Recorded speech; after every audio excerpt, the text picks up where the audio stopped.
tamit li nga xam ne moom la ñuy séntuwaat et je pense que démarche président de la République loolu la parce que lii lépp ci continuation la ak continuité du moins conseil des ministres décentralisé fi amoon en 2014 mu ñëw waxee wane ambition ñu bari ni ay digaate ay naxi neen la mais région bu ñu ci dem bu ñu évaluer ñoo ngi ci à peu près minimum 175% par rapport à la réalisation yi nga xam ne diggoon na ko fi en 2014. réalisation yi sax monsieur le ministre le coordonnateur national bu PUDC waa PUDC def nañu fi liggéey bu am solo je pense que Cheikh Diop moom le président de la République doon nuyu léegi mu di ko dalal ngir nag présenter ko li nga xamante mooy jumtuwaay yi ñu doon liggéeyee fii ci Salémata. Alors, Monsieur le ministre, peut-être un peu commenter l'arrivée du chef de l'État, comme ce qu'on disait tout à l'heure, qui a beaucoup investi dans cette région de Kédougou. Mais effectivement, parce que dans nos livres de géographie, oui. Nous tous nous avons appris que Kédougou, Salamata, Saraya faisaient partie du Sénégal oriental. Et lorsque Kédougou a été érigé en région, ça a montré une volonté politique de pouvoir faire bénéficier de l'ensemble de ces départements. Elle est longue de 69 km. Et à terme, on pourra donner à presque 23 000 personnes de l'électricité. Si on fait le ratio 23 000 personnes versus la population de Kédougou, on voit quand même qu'on a un bon impact par rapport à la population totale de Kédougou. Donc,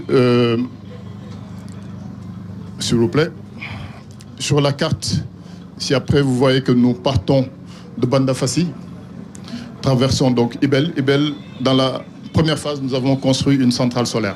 Ce sera l'occasion de la transférer ailleurs, dans des localités qui ne sont pas servies à partir du grid. Donc Ibel, on vient à Missira Sirikunda, Tchankoy, Dar Salam et Salémata. Donc 69 km sur le pourtour. 5 communes, Bandafassi, Nénéfécha, Kevoy, Dar Salam et Etcholi seront traversées. Donc, un rapide survol de l'état d'avancement du projet 2000 villages. Donc, on est à 1540 villages engagés en travaux, 561 dont on a finalisé les travaux et 519 mis en service. Donc, on est en train de travailler avec Sénélec pour le Delta. Voilà, pour le cas. Oui, à peu près le cas. Donc, on est en cours de travaux presque en finalisation sur 242 et 408 villages sont étudiés en phase de démarrage. Et dans ces 408, on a des priorités que vous nous avez indiquées. Ce sont les départements de Kébémer, de Mbaké, de Malem Odar essentiellement. Et bien sûr, dans les autres localités qui sont loin du grid.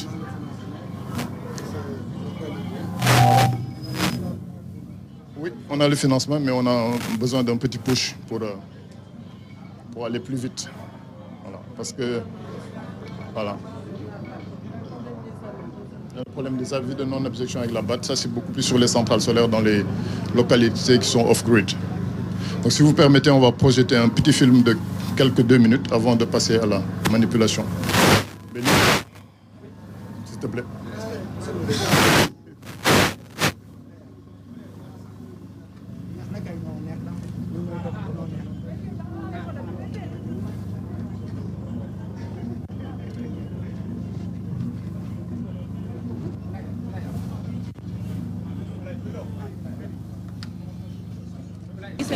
Cheikh Diop nga xamante ne mooy coordonnateur au PUDC.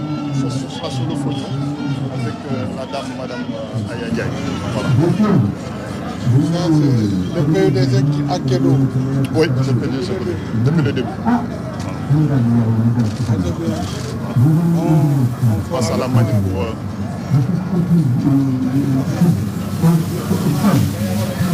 Tu peux me rappeler?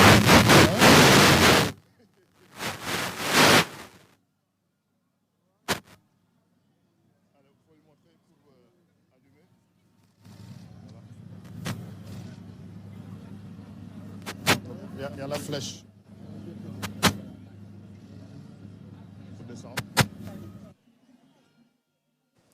voilà gis nañu président Macky Sall nag fi mu nekk nii mi ngi recevoir explication ki nga xam ne moom mooy Cheikh Diop muy coordonnateur national bi PUDC sànq seetaan nañ benn film boo xam ni dafay wane dorsale électrique bi nga xam ne PUDC réalisé na ko. jëm ba ci Ninifécha mu di bretelle boo xam ne bretelle 4 kilomètres la booy dem diggante Kédougou ak Salémata nga xam ne toll na si 85 kilomètres loolu nag lay expliqué président Macky Sall ngeen gis ko ni Cheikh Diop xam ngeen ne PUDC également yamul ci courant kese ndaxte bu encore parce que non, il faut encore aller. Voilà, donc, gis nañu Cheikh Diop également mi ngi poursuivre li nga xam ne moom mooy explication yi ba tey ak technicien di wan président Macky Sall également naka la ñuy liggéeyee ak également maanaam poto yi naka lañ koy dugalee. Voilà, donc moom lay expliquer ni président Macky Sall ci li bokk seen liggéey bu ñu posé ay poteaux électriques gis ngeen ko nii. Président nag moom mooy manipuler fi mu nekk nii loolu nga xam ne moom moo di machine bi muy bii samp machine poteau électrique bi.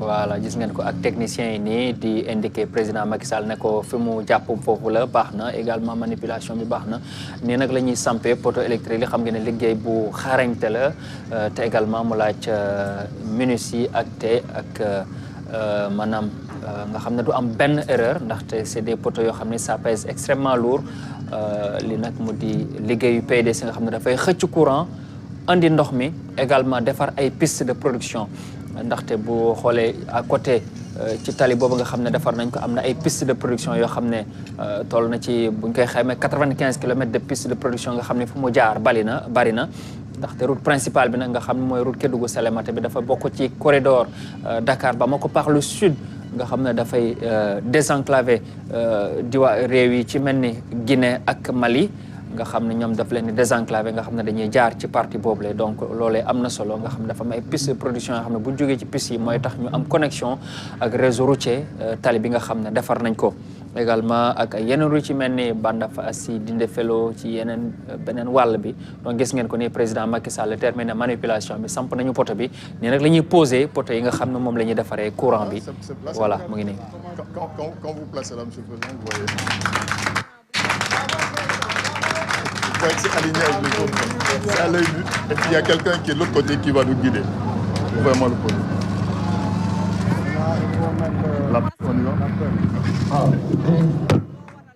Macky Sall qui félicite Cheikh Diop avec toute son équipe. Voilà, donc pour vous montrer une idée des travaux, ou bien du travail du PUDC à l'intérieur du pays dans le domaine de l'électricité, mais également en termes d'adduction d'eau. Vous savez qu'il y a un programme important d'électrification de 2000 villages du Sénégal et c'est confié au PUDC.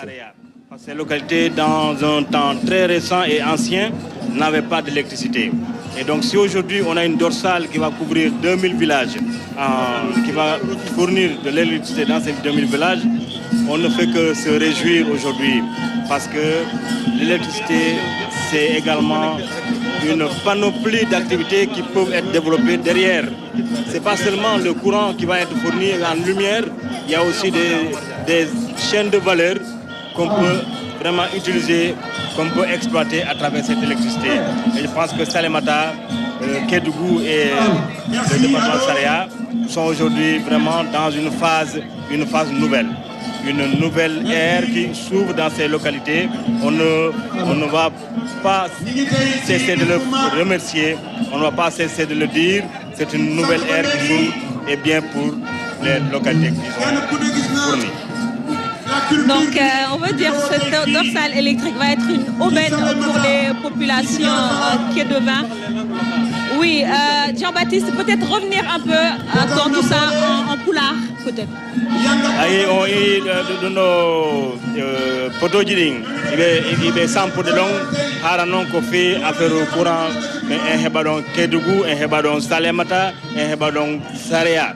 Nous n'avons que dorsale électrique, woni wadde ɗon joni noon ko weltare wonɗo moƴƴatno ɓayri si a heeɓi courant électrique 24 heures sur 24 a wawi wadde ko yiɗa fof e oɗo courant a wawi sodde frigo voilà congélateur a yeeya tew a yeeya ndiyam a yeeya jus a yeeya boisson a yeeya fof ko yiɗa kon am na solo lool Jean-Baptiste woon waxtaan nag mbokk nga xamante ne ñooy pulaar yi nekk fi ci Kédougou gis nañ nag léegi lancé nañu dorsale électrique bi nga xamante ne am na solo lool pour population bi nga xamante ne ñoo nekk fii. mais Mariama sa mbokk Saraxole itam war nañu mën a xam li fi xew.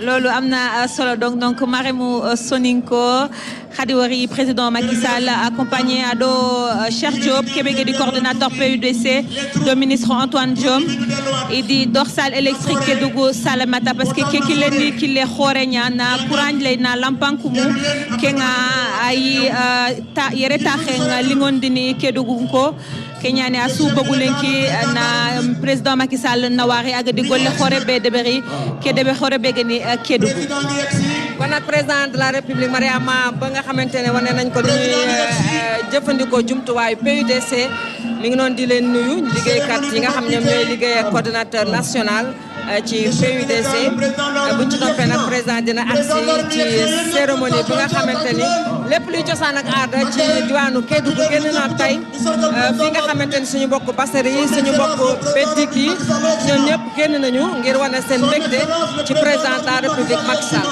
Alors comme niñ koy waxee rek président Macky Sall dafa mel ni soretul fii léegi mu yegg si ci nga xamante ne population bi génn nañu bu baax pour dalal ko peut-être parler en Bassari le président de la République qui va arriver dans quelques instants. Kakana watna maye l'attend en apportant. Voilà maye kakana watne muneng le chef de l'État Macky Sall ka ko le gundro place ri kene rog Dasalam commune Dasalam kena wacne bi jaha e jo wonanga hor jenene bani banjugo be ko jo banaro dorojo ko e wo masinoa e no barte ina ko vel bari kawta kene mne kan law ko ene kene wacne bi en jakar la dorsale électrique no wacen nge banyer courant il kamé jogu haliro gande bi o yalla na ciot no courant ngin er mbang beber mbang